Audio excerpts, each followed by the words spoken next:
Hello and welcome to my channel. So I'm going to do a reading for the week ahead, so looking from today, which is Monday the 5th of August. Looking through the week, sorry, I know I do this every week, I'm terrible. 5th of August, looking at the whole week ahead, so starting with the astrology and then also going to do a card reading and talk about what comes up there as well. So let's start off with the big one. So the main thing that I really want to talk about is Mercury going retrograde. So a lot of people get really freaked out about Mercury going retrograde. I think it is deeply misunderstood. Mercury moves really quickly. So Mercury going retrograde is an opportunity for us to slow down. Like, it happens like 3 or 4 times a year. So it's something that we just have to live with, right? And yes, like typically when we talk about Mercury retrograde, we can expect things like technology being slow because Mercury rules technology, communications, like miscommunications, because again, Mercury is the planet of communication, of words, the messenger of the gods. By the way, apologies that my nails are horrific. I just can't bother to sort them out. I'll do it at some point. Anyway, I'm just seeing them on camera like, oh God. Right.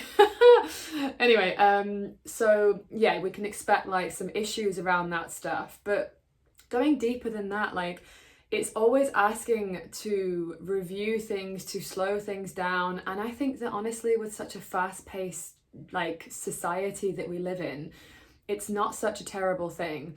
Now, admittedly, I do find it a little bit sort of jarring because we're on the heels of the new moon that happened yesterday. And by the way, like, the moon is still in Leo, so you could still work with this new moon if you didn't do it yesterday. I have done a video on that if you want to check that out. Yeah, so, which is like, yeah, it's making a conjunction, or made a conjunction with Mars, and Mars likes to move quickly. So there is this sort of like desire that we might feel to move quickly, but Mercury's like, no. This new moon is more about longer term, like because of the Mercury retrograde that's happening in conjunction with it. It's more about the longer term view, the bigger picture sort of stuff, rather than the quick wins and things happening. So if you're finding yourself feeling frustrated because things aren't moving very easily, that's okay. Like, I think it's just like, see it as an opportunity to slow down, to nourish yourself, to not try and push through when things are just like hitting a wall constantly. I find that can be true with Mercury retrograde, just to like sort of see the humor in it instead of being like relentlessly frustrated, because that's just going to create a lot more suffering. I know it's certainly true for me. I like to move quickly, and I think that actually as I have got, as time has gone on, I start to see it more as a blessing rather than a curse, because yeah, like I say, I think that we do need to slow down sometimes and just like review things, because Mercury is so quick, and if Mercury was always direct, it would just be like quick all the time, and that's just like gonna burn us out. Like, we need to, like, we're gonna miss things the first time around, that's kind of why we need to review, reassess, reevaluate, because it's like we might have brushed over some things, so we're going to be asked to look at something and go back and look at something and review something that hasn't worked, or some kind of thing that's going to be an ask for a review. And it's happening in the sign of Virgo, so it might be amplifying that part of your chart wherever Virgo sits in your chart. And it will also go back into Leo. So it's in Virgo now and it'll go back into Leo. We're not there yet, but there's going to be emphasis around Virgo and Leo energy. So yeah, with it being in Virgo, I think it's going to be asking us to sort of like reassess like our habits, our behaviors, our routines. Like, that's typically what Virgo speaks of. It rules the 6th house in astrology, but obviously it might not be in your 6th house. So looking at your own chart and which house it sits in for additional information might be helpful at around this time. So that's kind of the big one that's happening from today, kind of yesterday, today. And then we've also got another like big thing happening on Friday. Other than like the moon doing its thing, which is always moving signs every 2.5 days, the major other big thing is the Venus squaring Uranus on Friday. So Uranus is the planet of like disruption, of I always think like expect the unexpected. Don't know why I'm doing this.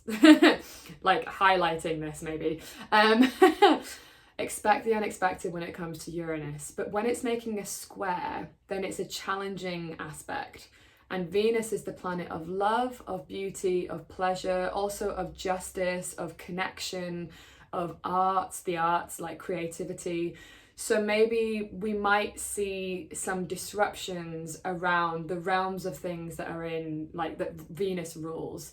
And interestingly, even though this hasn't actually occurred yet, this particular aspect, we are seeing in the UK some disruptions around like justice. I don't want to get super into it because honestly, I don't really read the news that much. Like for me, it doesn't feel good, and you know, like that's a decision I have made, so I don't want to pass comment on that at all. But I do find it interesting that there's seemingly a lot of stuff going on around race. So in terms of what we're seeing collectively and this sort of like injustice that's happening around race, and there being big disruptions here and big changes and a bit chaotic.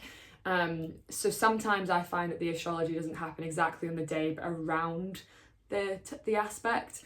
So yeah, that's interesting. So obviously that's showing up collectively, but then also it might be showing up personally in terms of disruptions around your own like relationships, because again, Venus rules relationships and connection. It could be around creative projects, things like that. So yeah, that's just something to look out for. So I'm going to get into the tarot reading now. I'm going to use Aleister Crowley's Thoth Tarot Deck. Oops. Oh, one's already come out, but see if it comes back out. I think that's a little bit too soon. Ah. Okay, so general energies for the week ahead, please.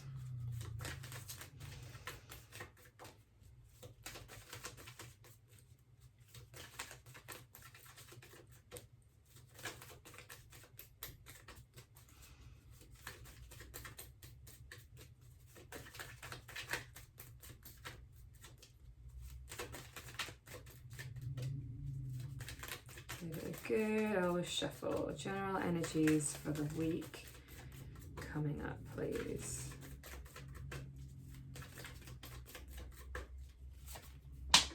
Okay. Oh, interesting. I'll show you in a minute.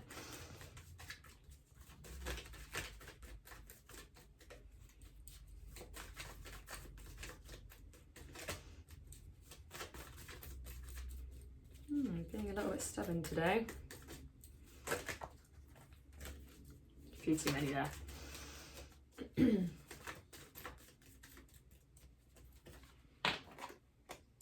Ooh. Right. Oh, that's so strange. Okay. So we have the Knight of Cups. Having a look at that. The Knight of Discs. And the Prince of Discs. Like, first of all court cards, very interesting, and two knights, two kings. So in this deck, like, kings are really similar, like basically the same as knights. Although in traditional tarot, knights have their own meaning. They're more like the princes. Anywho, so straight away, like, to me, it's screaming leadership. How we want to show up, because kings are the leaders, right? It's like leading, how we lead in love, and how we lead in our sort of material world. So like there's something here about how we want to show up in our lives and like taking ownership, being the authority in our own lives. This is very Leo, honestly. We are still in Leo season for quite some time, till sometime in 20th of August, 20 something of August, I can't remember. So yeah, so there's a real emphasis here on how we're showing up. How do you want to show up? Like, and thinking more strategically about that is what I'm getting as well, because the Knight of Discs is orderly, is concerned with like making sure that the kingdom is being taken care of. And then with the Knight of Cups here as well, Knight of Cups is about love and like leading with love, and it feels like it's going to be important. Like we need some people who are grounded this week. being more grounded. We've got so much earth here as well, 2 earth cards.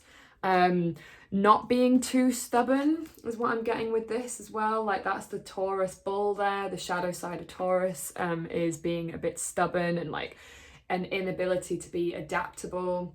There might need to be some adaptability this week, but remaining grounded is going to be really important is what I'm seeing. And leading from the heart, which is Leo again, right? Like leading with love and just not being too impulsive is kind of what I'm seeing here, like not acting on impulse, not being too brash. We've not got the Knight of Wands, which can be very brash. It's interesting because we've got the Knights in Cups and Discs, which are both actually feminine qualities. So Cups rules water, which is feminine, and Disc rules earth, which is feminine. So there is something about being like nurturing and like, yeah, taking care of things in a more sort of nurturing way. Okay, so interesting. Potential challenges for this week, please. Interesting. Okay, so 6 of Swords. Feels like things are going to be turbulent. So this card often speaks of like smoother territory, sailing into smoother like waters and journeying to somewhere. But like, yeah, because in traditional tarot it's a picture of a man on a boat and he's like sailing. So with this being a challenge, it feels like things are going to be turbulent. And yeah, with this Uranus energy, I would absolutely be not surprised to see that. Which is why we need to be grounded. That's why there's so much earth energy here, I think. As also that we're in Leo season, which is fire. So yeah, there's just something about maybe offsetting some of this heat. Yeah, okay, interesting. Something to look forward to.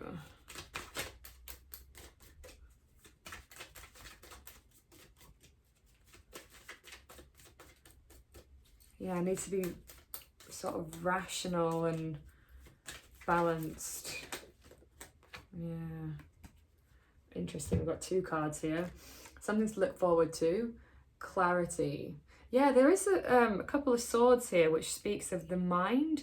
And it feels like we're going to have to be quite rational, using our logic, using our discernment. Something to look forward to, new inspiration, new ideas coming through. But we also have here the 4 of Swords, again, another swords, truce, which is about rest. So again, with Mercury retrograde, I just think it's an opportunity to like slow things down, take things a bit easier. Things have been, I feel like things have been intense for like a long time. And that's not always a bad thing, but like we do just need the respite sometimes, and we're being given permission, like something to look forward to, rest. Great, like who doesn't want that? Taking a slower approach, being more balanced. Again, this is Libra's card, like Jupiter in Libra. Libra is about balance, getting things back into balance, prioritizing your own nourishment, prioritizing your relationships, because we do have the Knight of Cups here, which Cups speaks of relationships as well. And yeah, just tending to your own home. Yeah, love that. Okay, guidance to navigate. Ooh. Okay, so 2 cards came out here. Very interesting cards. We've got 4 of Wands here, and we've got the Tower. Again, turbulence. The Tower, if nothing else, is turbulent. So leaning on your grounding practices this week is going to be super helpful to help manage these turbulent energies, because yeah, I can't really sugarcoat it. I feel like especially towards the end of the week, things are going to feel quite turbulent, and expecting the unexpected with Uranus here. So just like, and like the other, with this being in guidance as well, it's like letting things fall away that need to fall away, because the Tower speaks of like the universe stepping in to remove things that are no longer working. So if that is happening, an unexpected like change, like you might have loss in some way, like for some of you it might be like some kind of job loss, some kind of, I don't know, it doesn't really like say exactly how it's going to show up, but some kind of loss, and letting it happen, because we also have here 4 of Wands completion, because it's completed. Let it go, because whatever it is that's going has done what it needed to do, and it is time. Ooh, that feels powerful. Like, let's just like feel into that for a second, like letting it go because it is time. It's ready to be completed, to be set in the past, to be left in the past. It's no longer got a place in the future for you anymore. So see it as like, let me just feel into this.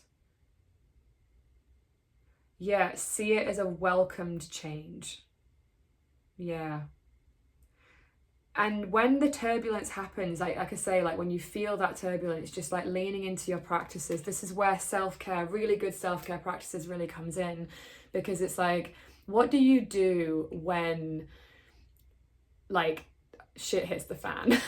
Do you like go into your sort of negative habits like drinking, or you know, eating too much, or like, I don't want to say that as like a criticism, because like, look, we all do it. We've all got our own vices and stuff, but it's like, that's the time when we actually need the self-care the most. Not when things are going well and everything's smooth. It's actually when things are tough and when things are rocky that we lean into, okay, I'm going to drink enough water, I'm going to go for the walk, I'm going to go to the gym, or whatever it is that you do. Like, your practice is your practice, but you lean into those things because actually that's when we need it most, not, and even that's the time that you might want to do it the least. That's important to say that. Okay, so I'm going to do a little bit more from the Work Your Light deck by Rebecca Campbell. By the way, just curious, I'm kind of feeling the nudge to get some more oracle cards, because I just kind of want to. And I'm curious if any of you use any oracle cards that you absolutely love. And if you do, just let me know in the comments, because I'm not totally sure what to get yet. So,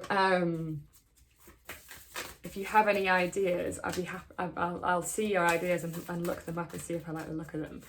I always like sharing what decks people like to use. Okay, so guidance for this week ahead, please.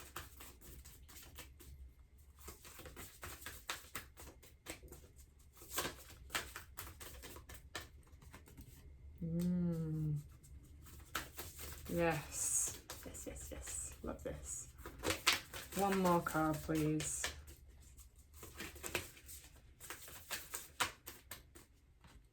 Ah, fascinating. Okay, we've actually got 3 cards, and there's a card at the bottom of the deck as well. So one flew straight out. I'm actually going to speak to this one first. Awakening. Energetic upgrades, a new way of being, integration. Yeah, so again, this is like what I think Mercury retrograde really helps us to do, because if we're always focusing on the new and building the new, and then how do we integrate anything that we've learned? Like, we need to like go back so that we can like, right, I learned this, I got this really important insight or this really important upgrade, but I need time to like sort of let it percolate my system and become like part of how I now operate. Like I've changed, and my behavior needs to like, I need a time for my behavior to adapt to those changes. Those internal shifts need to manifest themselves externally, and I think that Mercury retrograde can really help us do that. We've also got here the dance with life. Do something to change your energy. Again, this feels like quite resonant around like this turbulent energy, like sort of doing something to physically move things through. That's like one manifestation. For some of you, it could be that you want to just try something different, because we have just come out of the new moon in Leo. So doing something different and more creative. Leo is so much about the like being creative and being more playful, being more expressed. So like doing something, and like it might be literally dancing, but it could just be something that's more not more, but in general, it's something that's connected to your creative, sort of expressive self, and doing something that you wouldn't normally do to sort of embody this new like intention you might have set. But yeah, again, it is a bit of a mix of like, we need to rest and we need to integrate, but there is also the heels of this new moon, so it's kind of, yeah, it's interesting. Okay, then we've got here, share your voice, come out of the cave, persecution, expression. I feel like I've been talking about this so much recently because of Leo.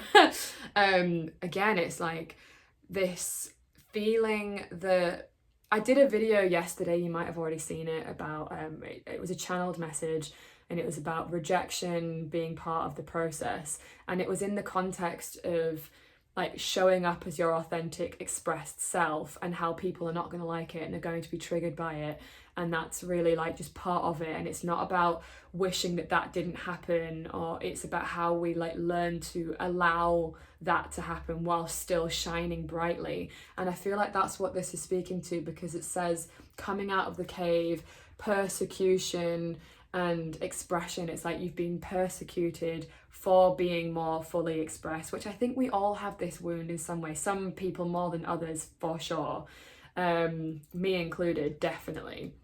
I actually lost my voice, like speaking voice, for 18 months. It was wild. So like I really understand like this sort of persecuted energy around speaking up. But like Leo, again, I know I'm just going on about Leo, but it's so important right now. Leo is like really asking us and pushing us, because it's also making an aspect to our North Node, which is our true soul purpose and like why we are here, and like really asking us to step into our leadership, which requires sharing our voice, or maybe speaking up for somebody who doesn't have a voice, and like standing up for what is true and what is right to your own sort of like compass, if you like. So there is something about needing to express yourself this week. And then at the bottom of the deck, and I feel like this kind of encompasses all of it, is how are you being called to step up and lead? I'm like, honestly, it's so on the nose, it's crazy. Yeah, how are you being called to step up and lead is so the theme right now. And that's in whatever way is true for you. Like how I lead is not going to be how you lead, you know? It's like, what does that look like for you in your life? And in one area that might be helpful to sort of know if you want more direction with this is to look at which part of your chart contains Leo. Like that's the leadership part. So like, but we're all being called. And again, like, look, we've got leaders, 2 knights, you know, there's so much about that. So how are you being called to step up and lead? And leading doesn't necessarily mean having followers. It means being the first to do something. It means being the first to go, even when no one else is. And that is scary as hell sometimes, because like there's so much vulnerability in it. But vulnerability is like true leadership, you know, like leadership requires vulnerability, and also it is just so needed right now. So I hope that landed for you. Yeah, let me know in the comments if there's any oracle decks you really like. I would really love to know. And I might purchase some more for myself and just sort of see what it's like. And as always, if you have enjoyed this, letting me know by liking the video really helps. I am going to be quite brave and just be like, it really does help to like and comment and subscribe. I know it can feel a bit like, ugh, and I don't like asking, but I'm like, honestly, it really does make such a big difference. So any little thing that you can do to support this channel really, really helps me out. So thank you so much for your time and attention. I really, really appreciate you being here, and I hope you have a marvelous week. I'll see you in the next one. Mwah.